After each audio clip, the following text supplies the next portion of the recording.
अस्सलाम वालेकुम। आज हम स्टडी करेंगे about the components of human food. As we know that कि प्लांट्स के लिए भी फूड की ज़रूरत है, यानी न्यूट्रिएंट्स की ज़रूरत है। एनिमल्स के लिए भी न्यूट्रिएंट्स की ज़रूरत है। न्यूट्रिएंट की ज़रूरत क्यों होती है प्लांट्स और एनिमल के लिए? बिकॉज फॉर किस चीज़ के लिए? बॉडी की ग्रोथ के लिए, डेवलपमेंट के लिए,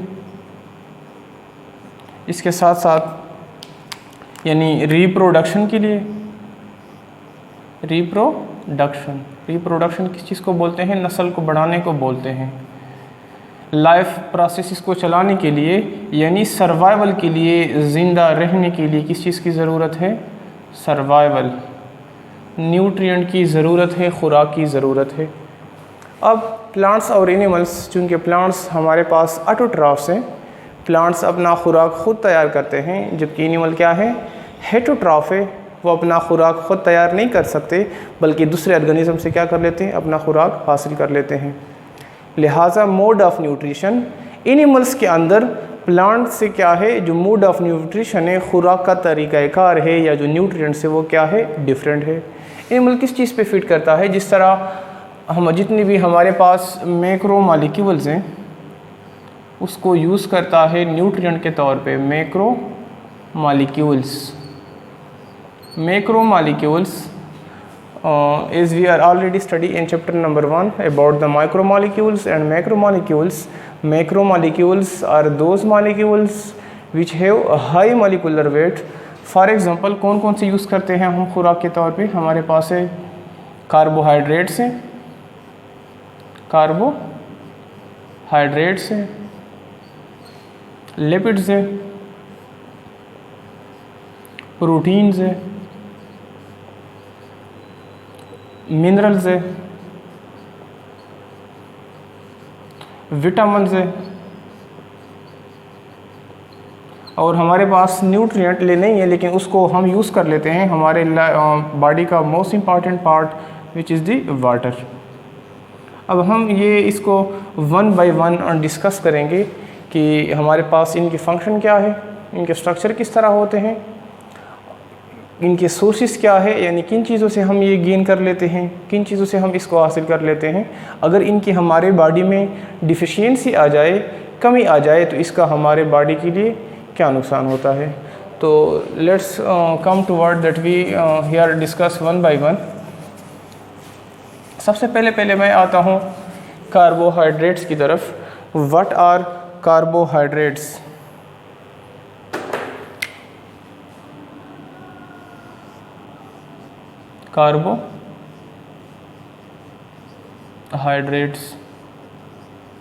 कार्बोहाइड्रेट्स हमारे पास क्या है?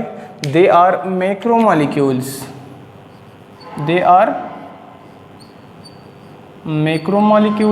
यानी ये हमारे पास क्या है? मैक्रोमॉलिक्यूल्स है। ये हमारे पास ऑर्गेनिक है या इनऑर्गेनिक है? दो सब्सटेंसेस, दो किस्म के कंपाउंड होते हैं, one is organic and other is inorganic. Organic compounds are those compound which contain carbon और those compound which we can get from living organism is called as organic compound. यानी वो compound जिसके अंदर carbon होता है या जिसको हम लिविंग ऑर्गेनिज्म से गेन कर लेते हैं, इसको हम क्या कहते हैं? Organic compounds. सेकंड हमारे पास है इनऑर्गेनिक कंपाउंड्स, यानी वो कंपाउंड्स जिसको हम लिविंग ऑर्गेनिज्म से गेन नहीं करते और जिसके अंदर कार्बन मौजूद नहीं होता। तो जितनी भी हमारे पास मैक्रोमॉलिक्यूल्स है यानी they are organic compounds,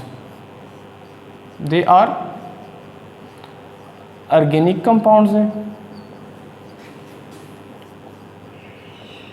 carbohydrates यानी हम कहते हैं कि carbohydrates are hydrated carbons. Carbohydrate का मतलब है हाइड्रेटेड कार्बन। हाइड्रेटेड कार्बन किस चीज़ को बोलते हैं? यानी मैं सिंपल बताऊंगा कि हमारे पास जो कार्बोहाइड्रेट है ये 3 वर्ड से बना हुआ है।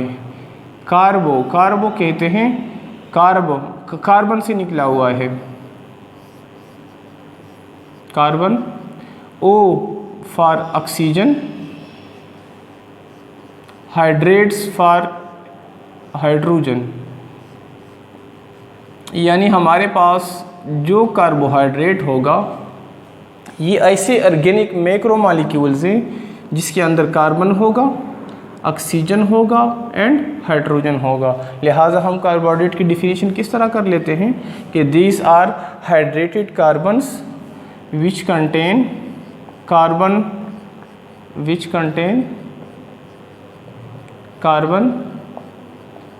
ऑक्सीजन एंड हाइड्रोजन, जिसके अंदर क्या होगा, कार्बन, हाइड्रोजन एंड ऑक्सीजन होगा। कार्बोहाइड्रेट्स हमारे पास क्या है, यानी इनसे हम एनर्जी हासिल कर लेते हैं, बेसिक सोर्स ऑफ एनर्जी है। जिस तरह गाड़ी के लिए पेट्रोल की ज़रूरत होती है, इसी तरह हमारे जिस्म के लिए यही कार्बोहाइड्रेट की ज़रूरत होती है। यानी ये क्या कर लेता है, एक किस्म का एनर्जी का काम कर लेता है, एक किस्म का हमारे बॉडी के अंदर, लेट्स सपोज तुम लोग समझो जिस तरह गाड़ी की पेट्रोल के अंदर, इस तरह ये हमारे बॉडी के अंदर काम कर लेता है। They are the basic source of energy, they are the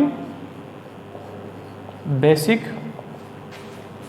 source of energy. तुम लोगों ने नाम सुना होगा ग्लूकोज का, किस चीज़ का, तो हमारे पास कार्बोहाइड्रेट की जो यूनिट से सबसे स्मॉल अमाउंट है, मतलब जो सबसे ज़्यादा इस्तेमाल होता है ह्यूमन बॉडी के अंदर, वो क्या है, ग्लूकोज है। Glucose is the most common used carbohydrate in our body. Glucose is common use carbohydrate in our body, carbohydrates in our body। इसके साथ साथ हम क्या कर लेते हैं, यानी ये जो कार्बोहाइड्रेट है फर्स्ट ईयर में तुम लोग डिटेल से स्टडी करेंगे, इसको हम क्लासिफाई करते हैं, यानी ग्रुप में डिवाइड कर लेते हैं। किस बुनियाद पे कर लेते हैं कि किसी के अंदर जो कार्बन, क्योंकि ये ऑर्गेनिक है तो किसी के अंदर कार्बन एटम कम होते हैं, किसी के अंदर ज़्यादा होते हैं, लिहाजा उसी कार्बन की बुनियाद पे हम इनको 3 कैटेगरीज़ में डिवाइड करते हैं। यहाँ पे नहीं है बुक में, यहाँ पे डिस्कस करने की भी ज़रूरत नहीं है, जिसको हम कहते हैं मोनोसेकेराइड, ऑलिगोसेकेराइड एंड पॉलीसेकेराइड्स। लिहाजा हमारे पास कार्बोहाइड्रेट क्या है, इनके हमारे पास डिफरेंट कैटेगरीज़ हैं, लाइक मल्टोज़। अब ये जो मल्टोज़ है एक दूसरे से किस बुनियाद पे, ग्लूकोज, मल्टोज़, सक्रोज़ हो गया, ठीक है। इस तरह हमारे पास लैक्टोज़ हो गया, गैलेक्टोज़ हो गया, ये सारे के सारे, एंड स्टार्च हो गए, ये सारे के सारे हमारे पास क्या है, कार्बोहाइड्रेट्स हैं, सोर्स ऑफ एनर्जी हैं। लेकिन इनके अंदर डिफरेंट क्या है कि मल्टोज़, सक्रोज़ सारे शुगर मॉलिक्यूल्स हैं, ठीक है। लेकिन इनके अंदर डिफरेंट ये होगा कार्बन की एटम की बुनियाद पे, यानी इनका क्या होगा, कार्बन की। हमारे पास यानी 1 ग्राम हम यूज़ करते हैं किलो कैलोरी, हमारे पास क्या है, ये हमारे पास करेंसी है, एनर्जी की यूनिट है, एनर्जी की कैलोरी बोलते हैं। तो 1 gram of carbohydrate, 1 gram of carbohydrate contain 4 kilo calorie of energy, calorie of energy. हमारे पास जो किलो कैलोरी है ये एनर्जी की यूनिट है। तो 1 ग्राम कार्बोहाइड्रेट में कितनी एनर्जी होती है, 4 किलो कैलोरी। एमसीक्यूज़ के पॉइंट ऑफ व्यू से ये तुम लोग को याद होना चाहिए कि 1 ग्राम कार्बोहाइड्रेट में कितनी किलो कैलोरी होते हैं, 4 किलो कैलोरी की ज़रूरत होती है। ये क्या कर लेते हैं, हमारे बॉडी के अंदर न सिर्फ ये हमें एनर्जी प्रोवाइड कर लेते हैं, बल्कि बॉडी के अंदर स्ट्रक्चर भी बना देते हैं।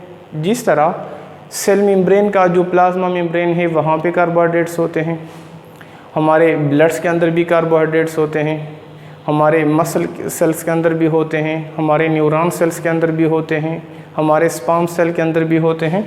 तो ये हमारे पास क्या है, कार्बोहाइड्रेट्स। अब हम आते हैं, इसका स्क्रीनशॉट बनाइए, तुम लोग के लिए आसानी होगी। अब हम आते हैं सोर्सेज ऑफ कार्बोहाइड्रेट की तरफ कि कार्बोहाइड्रेट्स के हमारे पास सोर्सेज क्या है। यानी किन किन चीज़ों से हम कार्बोहाइड्रेट्स को गेन कर लेते हैं, वो कौन सा खुराक होगा जिनके अंदर कार्बोहाइड्रेट्स मौजूद होते हैं।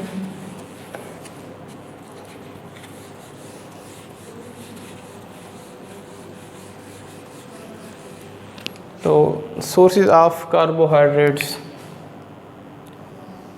सोर्सेज बोलते हैं, ज़राए को बोलते हैं जिन चीज़ों से हम इनको हासिल करते हैं, जिन चीज़ों से हम इनको गेन करते हैं।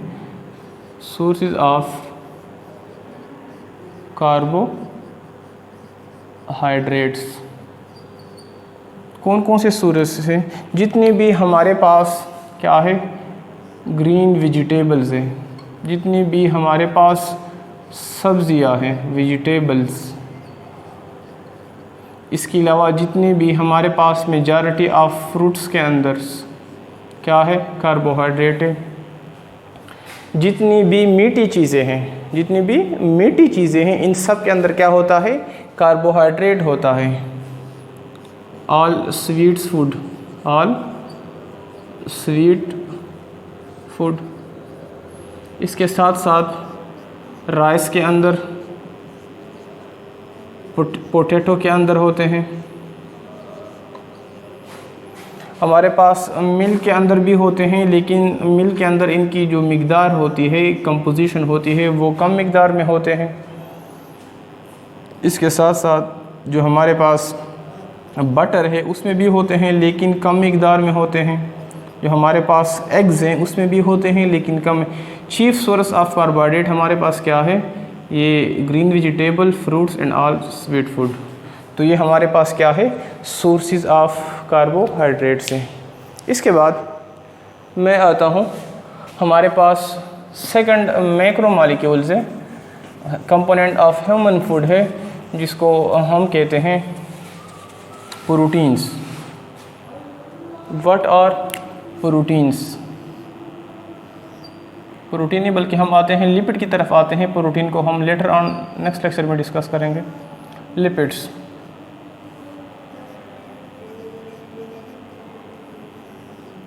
लिपिड्स हमारे पास दो चीज़ों से बनता है। हम कहते हैं कि lipids are composed of glycerols and fatty acids. They are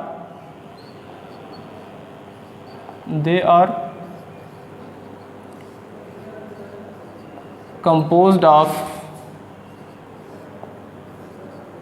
glycerol and fatty acid। अब फैटी एसिड क्या होते हैं वो मैं समझा देता हूँ डिटेल से, और ये भी एमसीक्यूज़ के पॉइंट ऑफ व्यू से तुम लोग को याद होना चाहिए कि लिपिड किन दो चीज़ों से बनता है। लिपिड में हमारे पास ग्लिसरॉल, सेकंड नंबर पे फैटी एसिड। लिहाजा ये पॉइंट तुम लोगों को याद होना चाहिए एमसीक्यूज़ के पॉइंट ऑफ व्यू से। सिंपल अगर मैं कहूँ लिपिड क्या होता है, मतलब अगर एक अनपढ़ बंदा आ जाए उसको समझाने, मैं समझाता हूँ, वो मुझसे पूछे लिपिड क्या होता है। चर्बी होती है, जितनी भी चर्बी वाली चीज़ें या जो हमारे जिस्म के अंदर जो चर्बी बनाते हैं या जो चर्बी मौजूद होती है, उन सारे चर्बी वाली चीज़ों को, मोम वाली चीज़ को हम क्या नाम देते हैं, वैक्स वाली चीज़ को हम नाम देते हैं, लिपिड का नाम देते हैं। क्लियर हो गया? अब आते हैं कि बायोलॉजी में हम इसको किस तरह करते हैं। हम कहते हैं कि हमारे पास ग्लिसरॉल फैटी एसिड से बनते हैं। अब फैटी एसिड के भी टू टाइप्स होते हैं। फैटी एसिड्स जो लिपिड के अंदर फैटी एसिड मौजूद है उसके टू टाइप्स होते हैं फैटी एसिड्स। एक को हम नाम देते हैं saturated fatty acid, saturated fatty acid. दूसरे को हम नाम देते हैं अनसैचुरेटेड फैटी एसिड, अनसैचुरेटेड